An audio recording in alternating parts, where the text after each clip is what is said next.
joys and wonders, so many miracles along our way.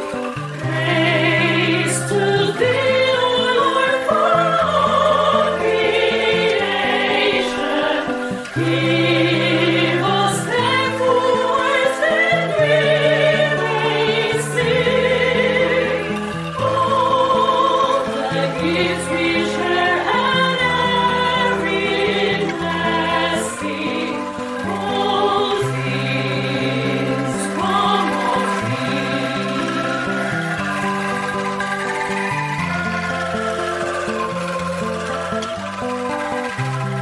Look at the earth, bringing forth fruit and flower.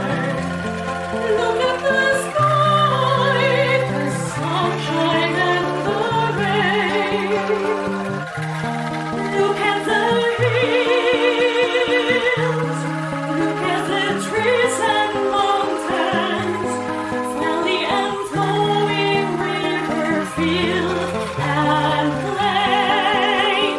Praise to Thee, O Lord, for all creation. Give us thankful hearts that we may sing all the gifts we share and every blessing. All things come of Thee.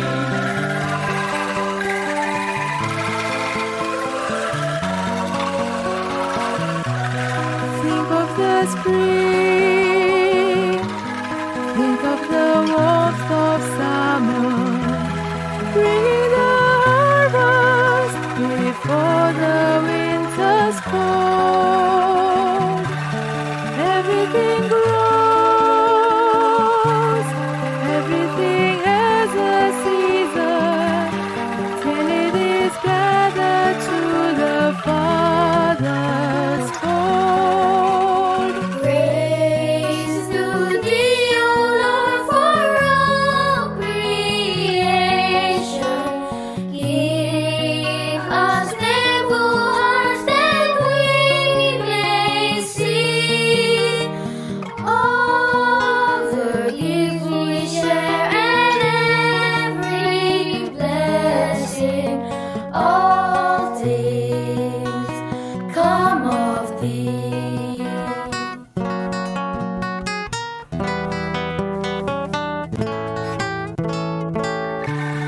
Every good gift, all that we need and cherish, comes from the Lord in token of His love. We are His hands, stewards of all His bounty. His is the earth and His the heavens above. Praise to Thee, O Lord, for all creation. Give us thankful hearts that we may sing all the gifts we share and every blessing. All things come of Thee.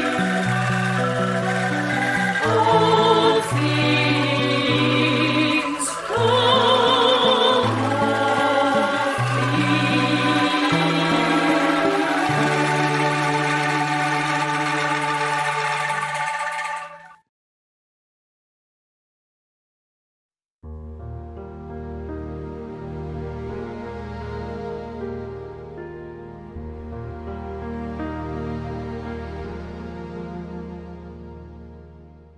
Doa untuk keluarga. Dalam nama Bapa dan Putra dan Roh Kudus. Amin. Ya Allah, Bapa sekalian insan, Engkau menciptakan manusia dengan menghimpun mereka menjadi satu keluarga, yaitu keluargamu sendiri. Engkau pun telah memberikan kami keluarga teladan, yakni keluarga Kudus Nazaret, yang anggota-anggotanya sangat bertakwa kepadamu dan penuh kasih satu sama lain. Terima kasih Bapa atas teladan yang indah ini. Semoga keluarga kami selalu Kau dorong untuk meneladan keluarga Kudus Nazaret.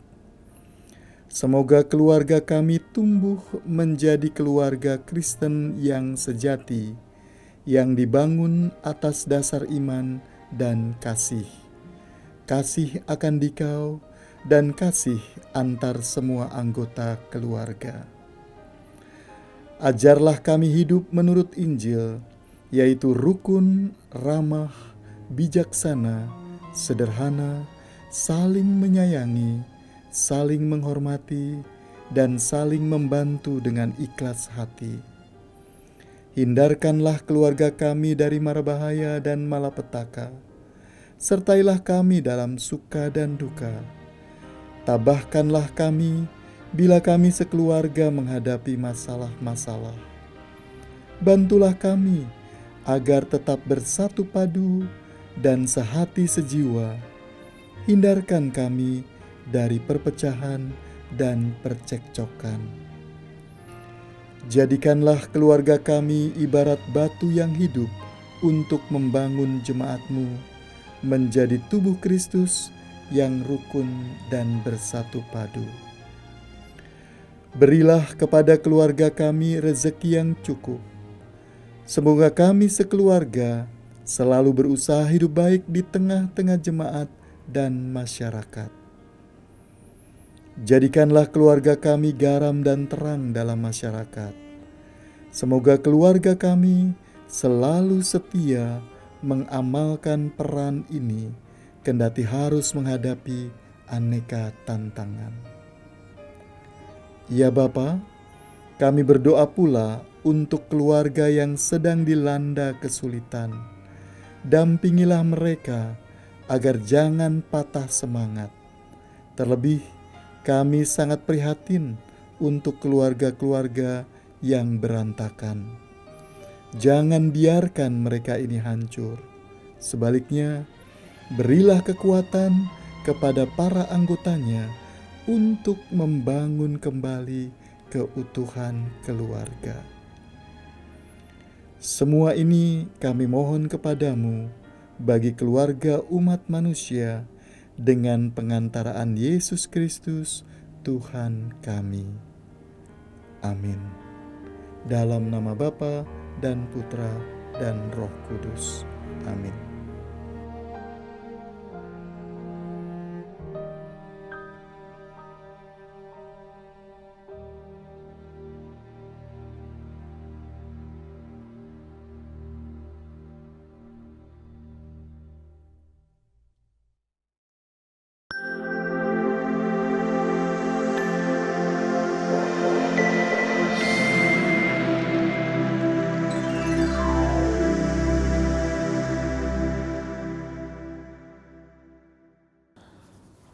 Saudari-saudaraku yang terkasih, keluarga-keluarga Katolik yang berbahagia.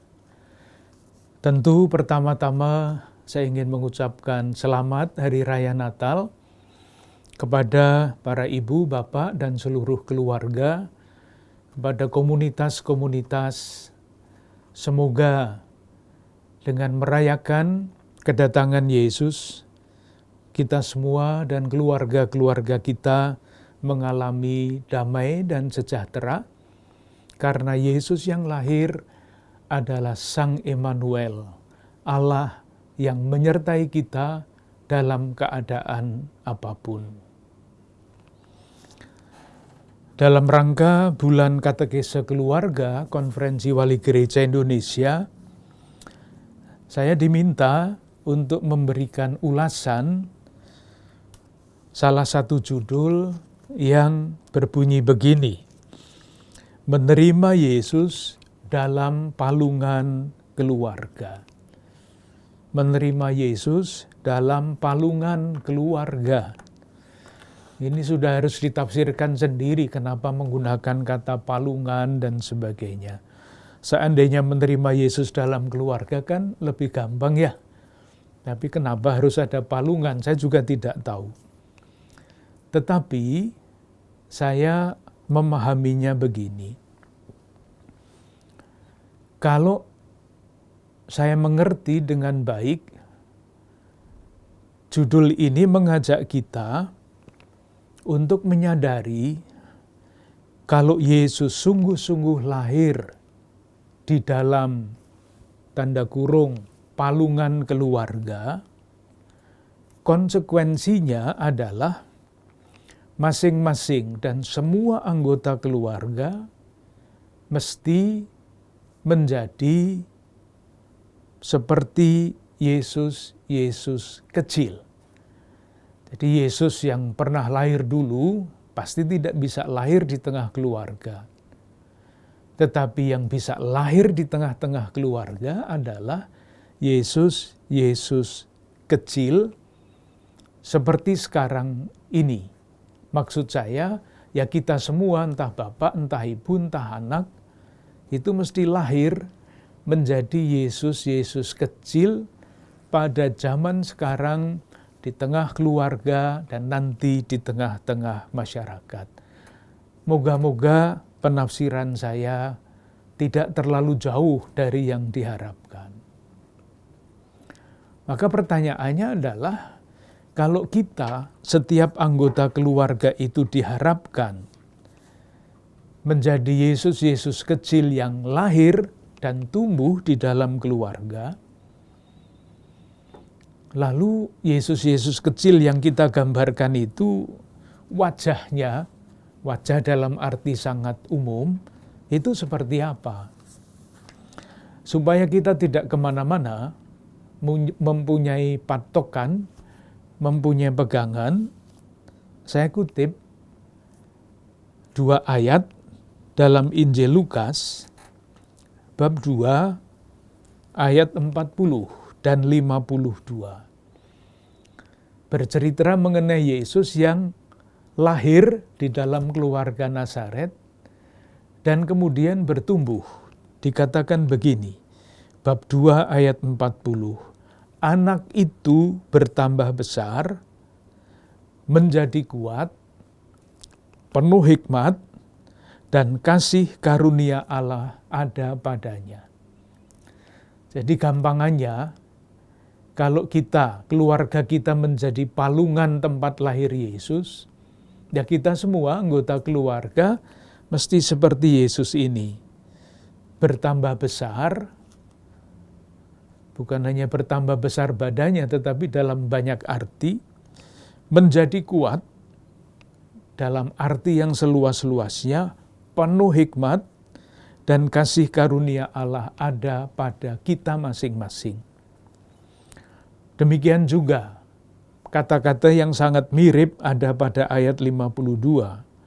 Dan Yesus makin bertambah besar, dan bertambah hikmatnya dan besarnya, dan makin dikasihi oleh Allah dan manusia. Intinya saya kira seperti itu. Sekarang kita tinggal mengolahnya lebih jauh. Tetapi kalau berhenti sampai di situ sebetulnya juga bisa, karena intinya menurut saya ada di situ. Itu catatan yang pertama, pokok dari pemahaman saya mengenai judul yang diberikan kepada saya. Catatan yang kedua mengenai bahan apa yang bisa kita bicarakan, kita renungkan. Kita bisa berbicara mengambil 2 jalan. Jalan yang pertama, kita bicara mengenai keluarga yang praktis. Maksud saya begini, kita bercerita mengenai cita-cita pendidikan anak misalnya, atau pembinaan iman anak di dalam keluarga supaya dapat menjadi yang tadi digambarkan, anak pribadi yang penuh hikmat. Nah, saya merasa bahwa hal-hal yang seperti itu sebaiknya dibicarakan di dalam sharing keluarga, berbagi pengalaman konkret mengenai usaha untuk bertumbuh menjadi pribadi-pribadi yang semakin serupa dengan Kristus, menjadi Kristus kecil dalam keluarga, untuk masyarakat, untuk gereja. Saya merasa tidak mampu untuk berbicara dalam tataran itu. Sebaiknya keluarga-keluarga sendiri yang bercerita, saling bercerita. Kemungkinan yang kedua adalah membicarakan konsep keluarga yang dapat menjadi tempat Yesus kecil ini lahir dan bertumbuh. Nah, itulah yang ingin saya pilih, dan itu pun sangat terbatas. Bukan konsep mengenai keluarga seperti apa, tetapi saya memilih untuk menarik kesimpulan-kesimpulan dari kitab suci. Moga-moga nanti keluarga-keluarga sendiri yang akan meneruskan, yang akan mengembangkan pemikiran-pemikiran dan mewujudkan gagasan-gagasan itu di dalam keluarga. Nah, dengan catatan itu saya akan mulai dengan judul pokok ini. Keluarga adalah tempat untuk menghayati dan mewariskan nilai-nilai Kristiani. Itu yang ingin saya tawarkan. Jadi, menerima Yesus dalam palungan keluarga, saya mengerti dengan rumusan yang berbeda. Keluarga adalah tempat untuk menghayati dan mewariskan nilai-nilai Kristiani. Mengapa saya katakan demikian? Ada 1-2 alasan. Alasan yang pertama adalah pengalaman yang disampaikan oleh Rasul Paulus kepada Timotius. Di dalam suratnya yang kedua kepada Timotius, bab 1 ayat 5. 2 Timotius bab 1 ayat 5. Paulus mengatakan begini, "Aku teringat akan imanmu yang tulus ikhlas." Iman Timotius, yaitu iman yang pertama-tama hidup di dalam nenekmu Lois dan di dalam ibumu Eunike, dan yang aku yakini hidup juga dalam dirimu. Menarik membaca ini. Jadi, kalau Timotius yang adalah teman sekerja Paulus beriman, imannya itu ia warisi dari ibunya yang bernama Eunike. Kalau ibunya beriman, itu adalah warisan dari neneknya, ibunya ibu Timotius yang namanya Lois. Maka dari situ jelas sekali bahwa keluarga adalah tempat untuk menghayati dan mewariskan nilai-nilai Kristiani. Dan nilai yang paling penting adalah iman dan tentu harapan dan kasih. Oleh karena itu, sekali lagi saya merasa yakin untuk mengatakan bahwa keluarga adalah tempat untuk menghayati dan mewariskan nilai-nilai Kristiani. Bapaknya Timotius itu mempunyai iman yang berbeda. Sudah kita melihat bahwa ada perkara begini ini, artinya Timotius itu hidup bertumbuh imannya tidak di dalam keluarga yang sekarang kita sebut keluarga Kristiani yang utuh. karena ayahnya bukan pengikut Kristus. Tetapi hebat bahwa Timotius bisa bertumbuh, bisa berkembang imannya menjadi orang yang begitu penting di dalam kehidupan gereja. Berkat iman yang diwariskan oleh ibunya dan neneknya. Itu dasar yang pertama. Jadi, keluarga adalah tempat pewarisan nilai. Dasar yang kedua, tentu ini nanti bisa dipersoalkan. Keluarga itu berarti rumah. Memang sekarang banyak sekali keluarga yang tidak mempunyai rumah, tetapi sudahlah, kita tidak masuk di dalam hal-hal yang sangat konkret seperti itu. Kalau kita perhatikan pendidikan murid-murid yang dilakukan oleh Yesus, itu dilakukannya pendidikan khusus, itu banyak sekali dilakukan di rumah. Kata rumah menjadi penting. Saya tunjukkan 1-2 bagian dari kitab suci. Bab 9. Peristiwanya adalah Yesus mengusir roh dari seorang anak yang bisu. Yang diceritakan mulai ayat 14 saya baca, ketika Yesus, Petrus, Yakobus, dan Yohanes kembali pada murid-murid itu, mereka melihat orang banyak ya, mengerumuni murid-murid itu, dan beberapa ahli Taurat sedang mempersoalkan sesuatu dengan mereka. Jadi yang hadir di situ adalah murid-murid lain, orang banyak, ahli Taurat, membicarakan satu persoalan. Pembicaraannya sampai dengan ayat 27, lalu ayat 28 menceritakan begini. Ketika Yesus sudah di rumah dan murid-muridnya sendirian dengan dia, bertanyalah mereka. Nah, lalu mulai pengajaran khusus untuk murid-murid, mewariskan nilai-nilai. Di mana?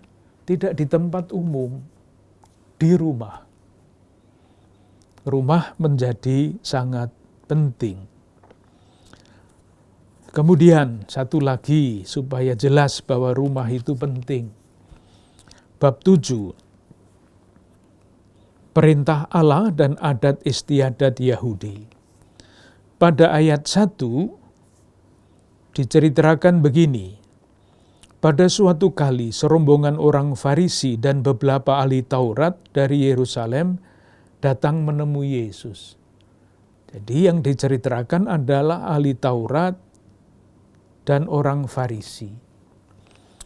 Kemudian ayat 14.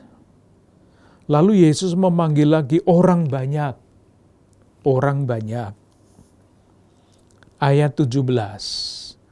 Sesudah ia masuk ke sebuah rumah untuk menyingkir dari orang banyak, murid-muridnya bertanya kepadanya tentang arti perumpamaan itu. Jadi murid-murid khusus dididik di rumah. Saya merasa bahwa dua alasan itu cukup untuk menunjukkan bahwa keluarga, rumah, bukan sekedar bangunan, tetapi seluruh segi yang namanya rumah itu adalah tempat untuk menghayati dan mewariskan nilai. Nah, nilai apa yang diwariskan? Sekarang kita mulai butir-butirnya. Yang pertama, kita belajar dari keluarga Nazaret berdasarkan Matius bab 1 dan bab 2, serta Lukas bab 1 dan bab 2. Yang pertama, hidup seperti keluarga lain.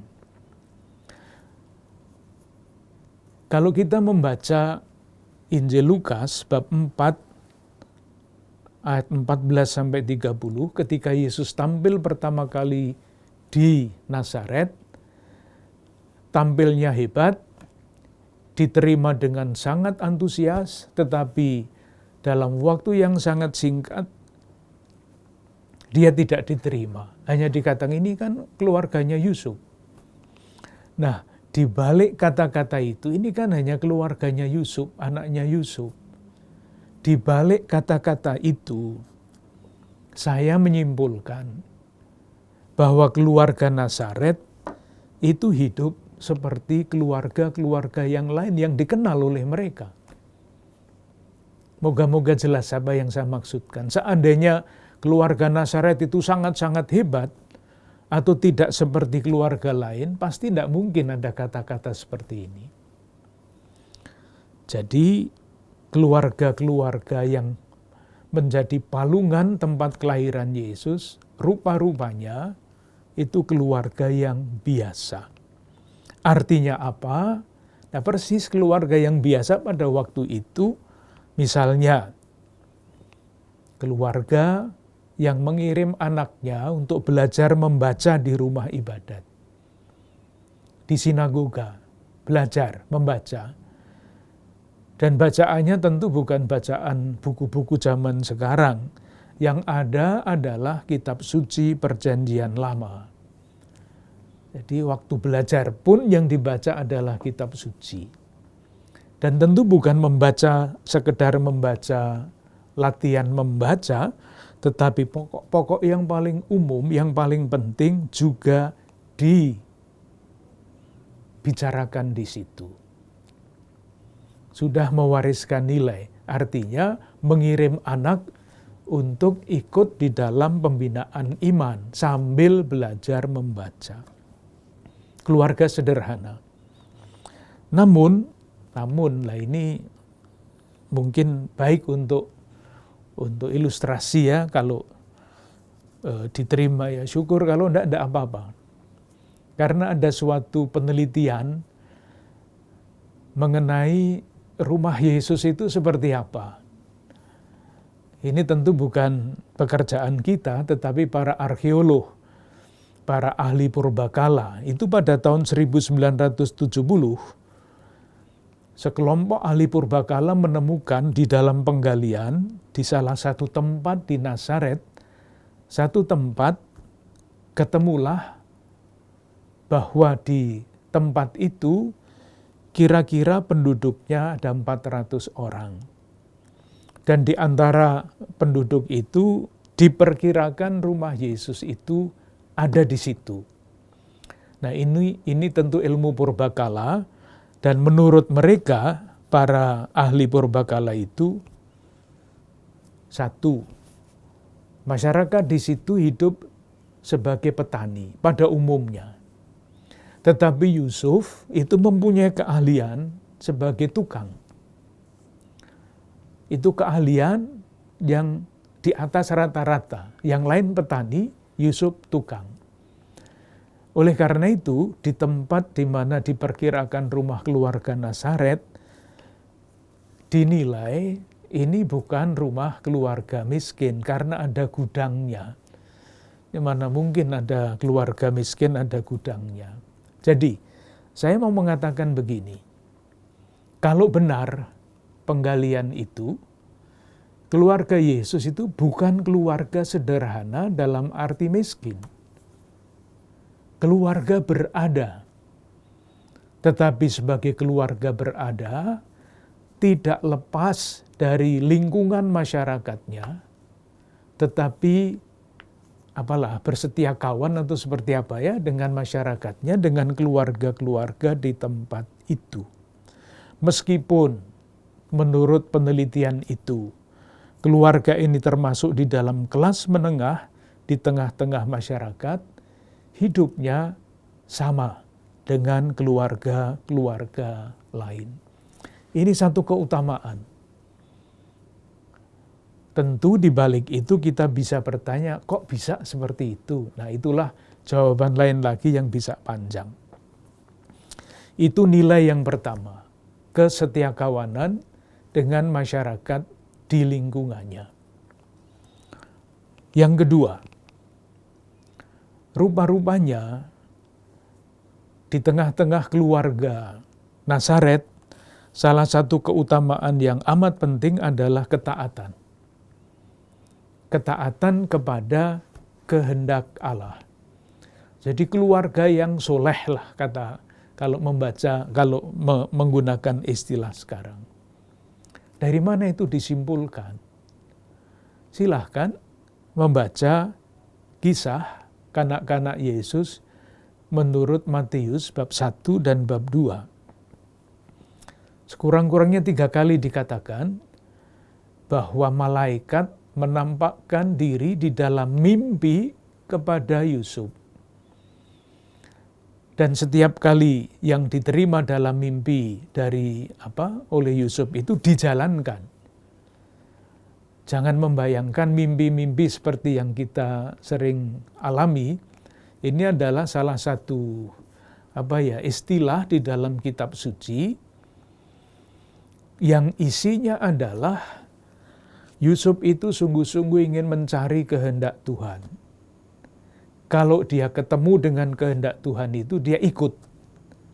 Nah, dibahasakan dengan bahasa yang lazim pada waktu itu, Yusuf menerima arahan dari Tuhan itu lewat malaikat dalam mimpi. Saya membaca itulah keputusan orang yang taat kepada kehendak Allah. Itulah keputusan pribadi yang seperti dikatakan pada Matius bab 1 ayat 19, orang yang tulus hati. Ketaatan Bunda Maria kita semua tahu, sesudah berdiskusi dengan malaikat, akhirnya dia mengatakan, sesungguhnya aku ini hamba Tuhan. Hamba, taat. Terjadilah padaku menurut perkataanmu. Taat lagi. Demikian juga ketaatan Yesus sangat jelas, baik ketaatan kepada orang tuanya maupun ketaatannya kepada Allah Bapanya.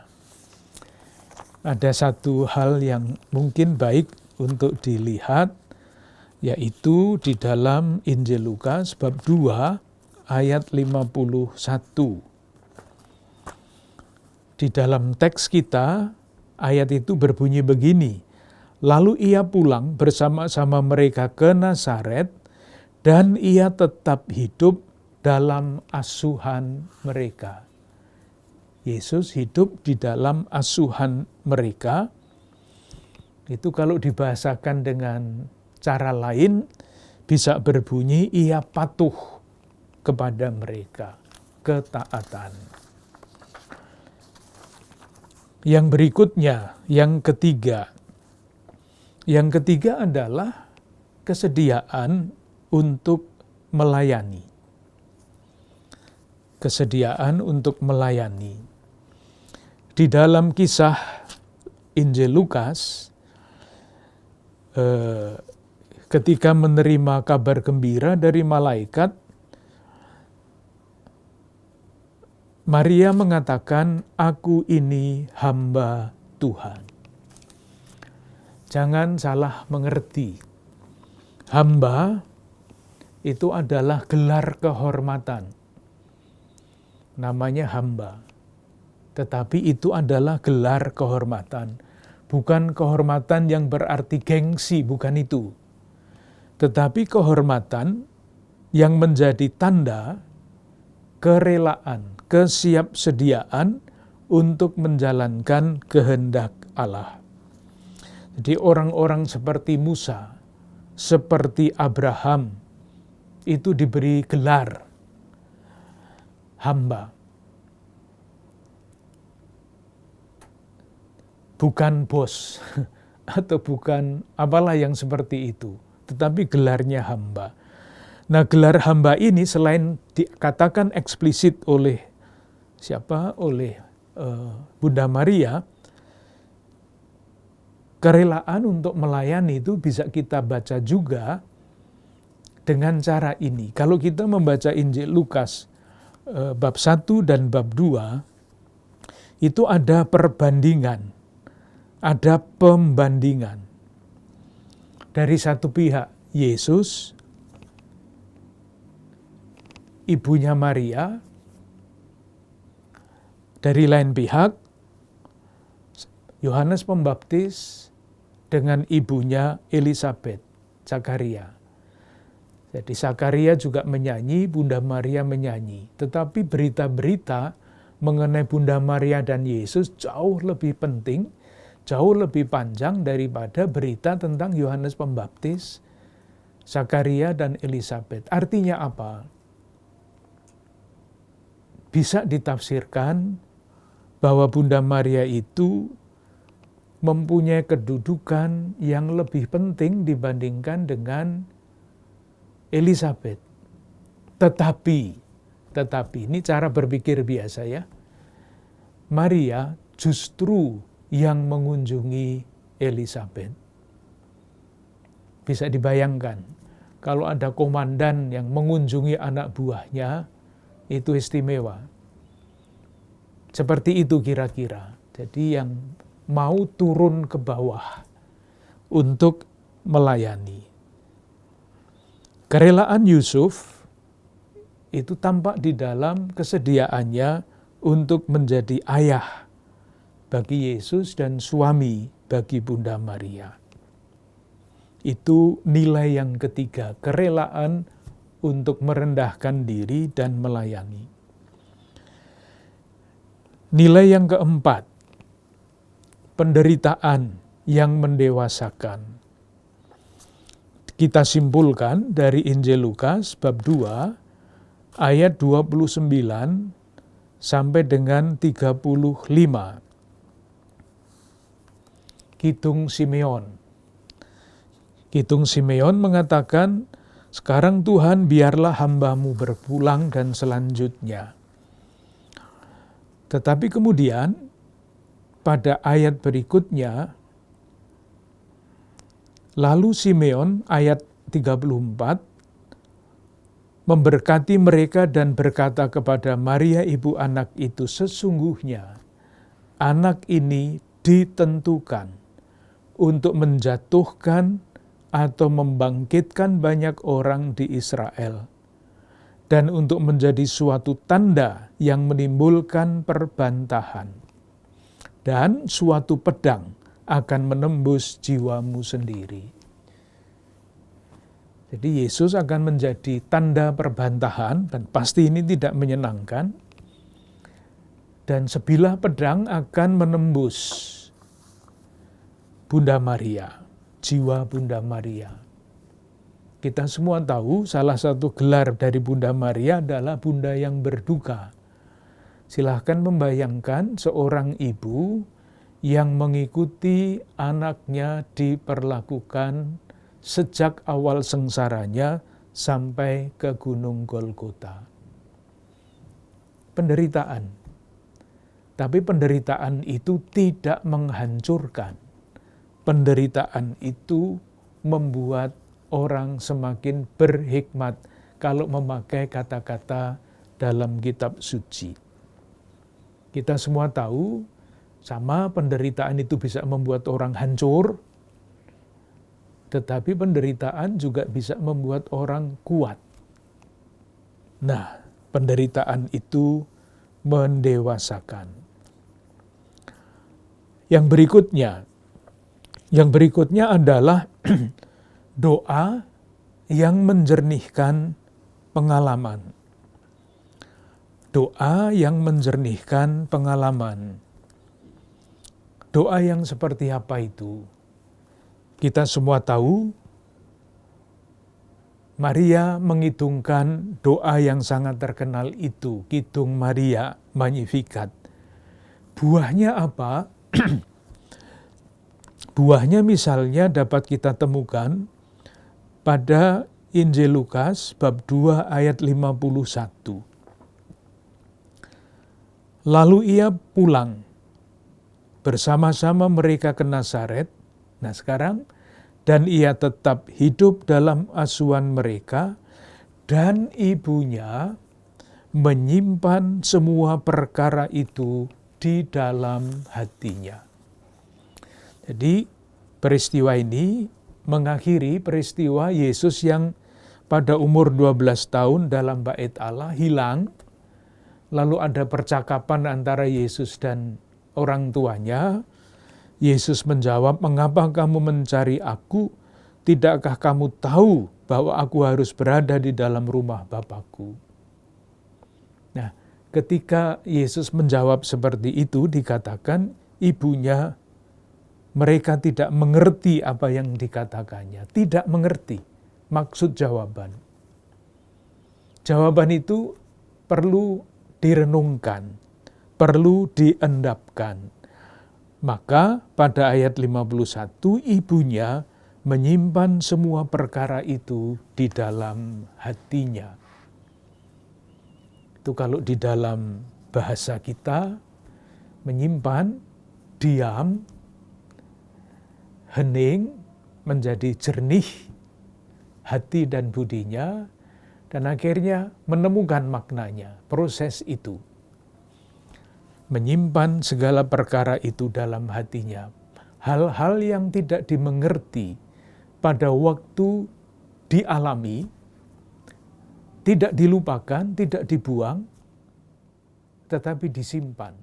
Sehingga pada waktunya, makna dari pengalaman itu akan ketemu. Tahu sesudah mengendapkan semua pengalaman.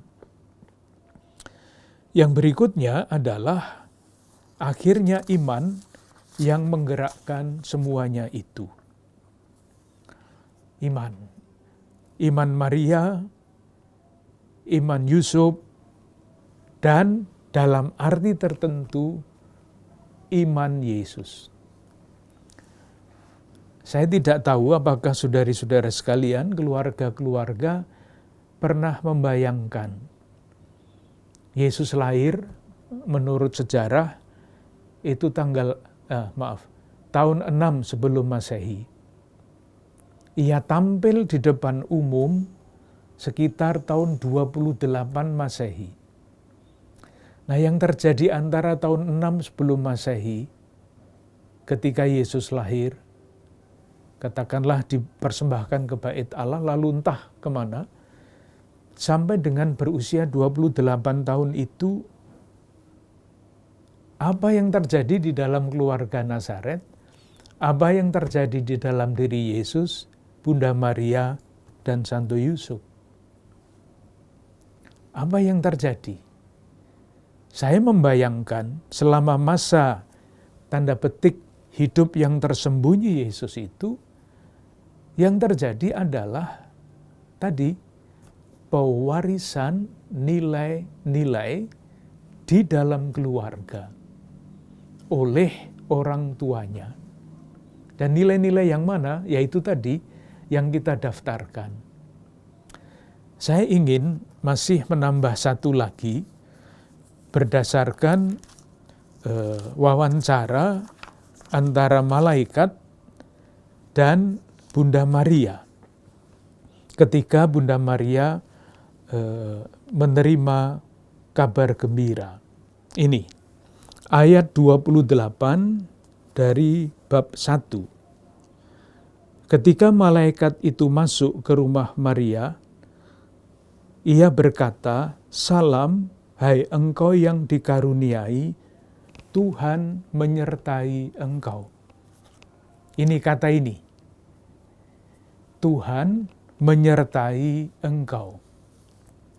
Saya membayangkan Bunda Maria sebagai pribadi yang dibesarkan di dalam Perjanjian Lama, ini mengerti persis apa artinya janji menyertai. Kalau kita memahaminya tanpa latar belakang Perjanjian Lama, disertai itu senang sekali. Sama dengan Tuhan menyertai engkau, Tuhan sertamu, dijawabnya dan sertamu juga. Kalau kita paham arti kata menyertai, saya membayang-bayangkan ya. Kalau saya mendengar Tuhan menyertai engkau, mungkin jawaban saya nanti dulu. Karena apa? Karena janji penyertaan Tuhan itu berarti dibawa ke tempat yang tidak jelas. Itu sama dengan tanda tangan belangko kosong. Mengapa saya katakan demikian? Coba ingat Musa. Kan Musa ketika ragu-ragu, Tuhan mengatakan, aku menyertai engkau, jangan takut, menyertai. Tapi nasib Musa seperti apa coba? Ia membawa umat Allah perjanjian lama menyeberang tanah padang gurun menuju tanah terjanji. Apa yang dialami di situ? Diberontak oleh umatnya, ragu-ragu dan sebagainya. Dan yang terakhir, sesudah dia membawa dengan segala macam penderitaannya, apa dia bisa masuk tanah terjanji? Diizinkan apa enggak? Tidak. Itu tanda petik pengalaman pribadi yang disertai oleh Allah. Kayak begitu itu. Atau Yeremia. Ketika diutus merasa masih muda, tidak pandai bicara. Diteguhkan. Aku menyertai engkau, jangan takut.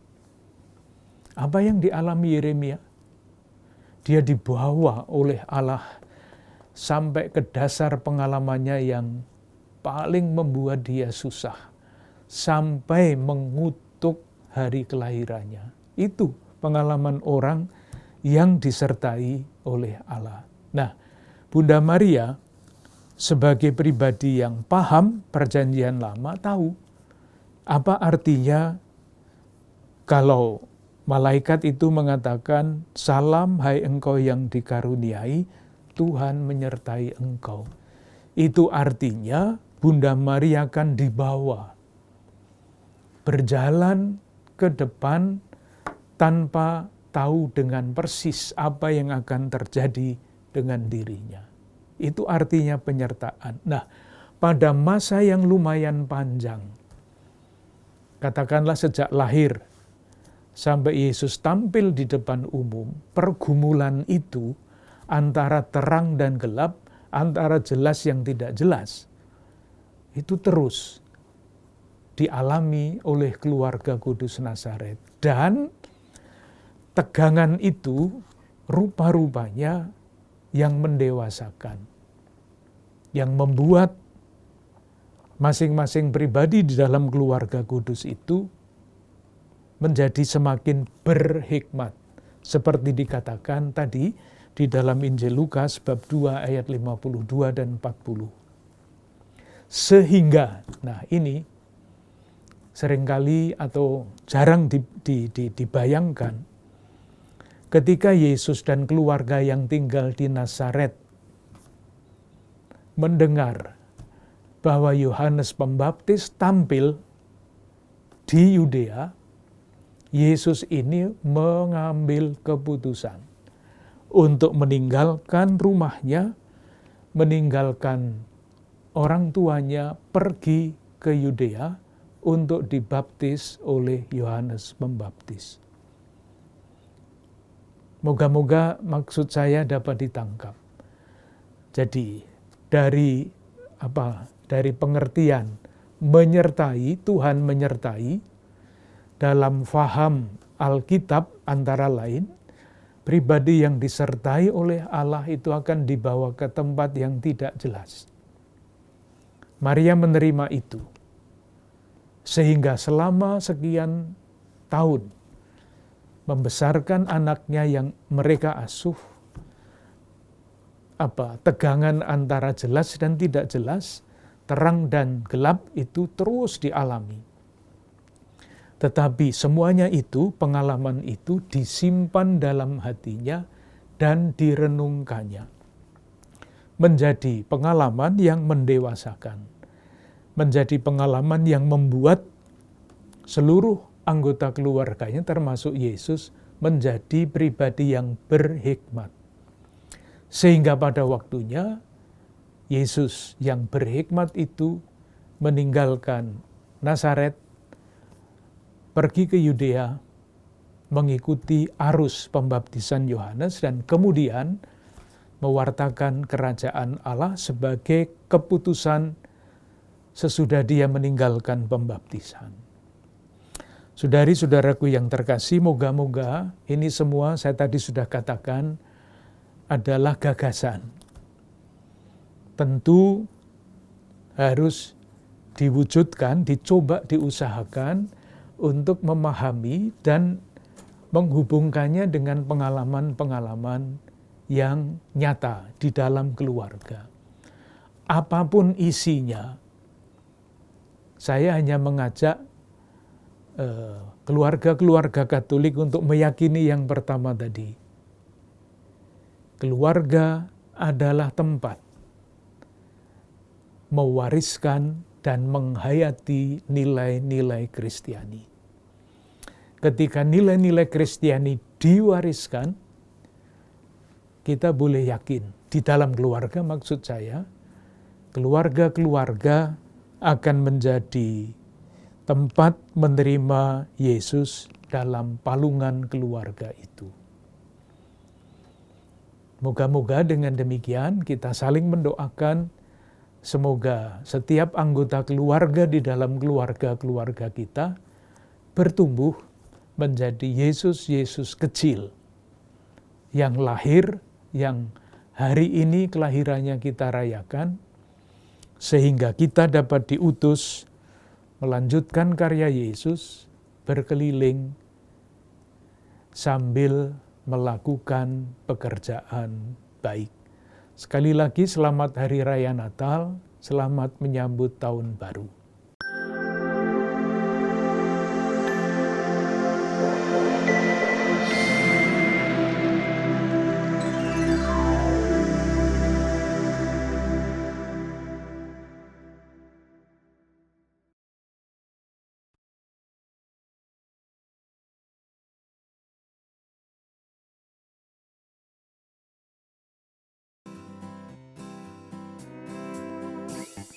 Nafasku, tanda kehidupanku, tiap hembusan daya hidupku. Nafas yang tak pernah harus ku beli, itu semua gratis Tuhan beri. Mataku, hidung dan telingaku, tiap hari menopang hidupku. Indra yang tak pernah harus ku beli, itu semua gratis Tuhan beri. Sia-sia ku menyombongkan diri, karena tak kuasa ku atas hidupku ini. Sia-sia ku menuntut hati, hanya bikin kerdil jiwaku ini. Lebih indah bersyukur setiap hari, karena semua gratis Tuhan beri.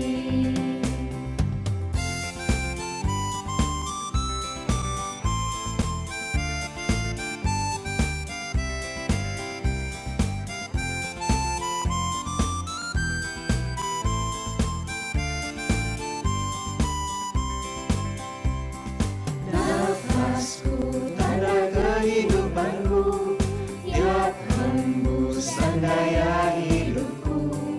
Nafas yang tak pernah harus ku beli, itu semua gratis Tuhan beri.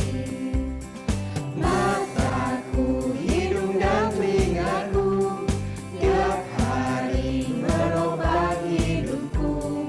Indra yang tak pernah harus ku beli, itu semua gratis Tuhan beri. Sia-sia ku menyombongkan diri, karena tak kuasa ku atas hidupku ini.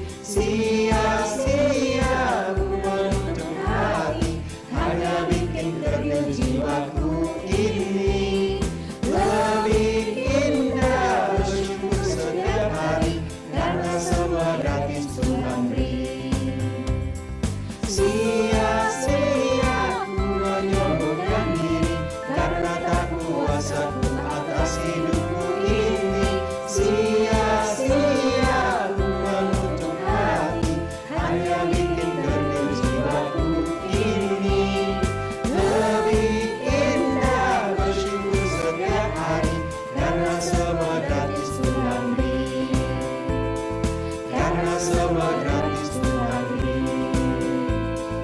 Karena semua gratis Tuhan beri.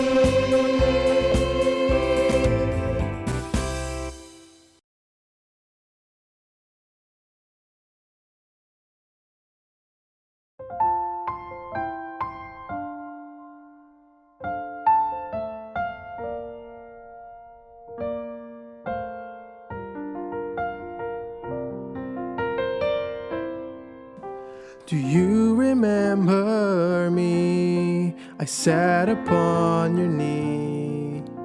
I wrote to you with childhood fantasies. Well, now I'm grown up now, but still need help somehow. I'm not a child, but my heart can still dream. So here's my lifelong wish, my grown-up Christmas list. Not for myself, but for a world in need. No more lives torn apart, that wars would never start, and time would heal all hearts. And everyone would have a friend, and right would always win, and love would never end. This is my grown-up Christmas list.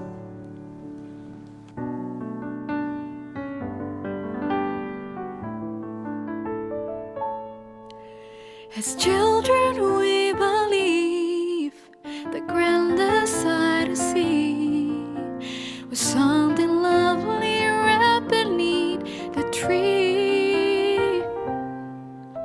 Well, heaven only knows that back at China Bowes can never heal a heartache human soul.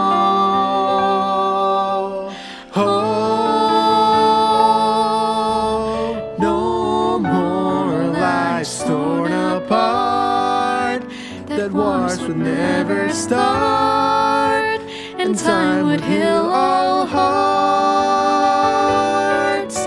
And everyone would have a friend, and right would always win, and love would never end. This is my grown-up Christmas list. What is this illusion called? The innocence of youth. Maybe only in our blind belief can we ever find the truth.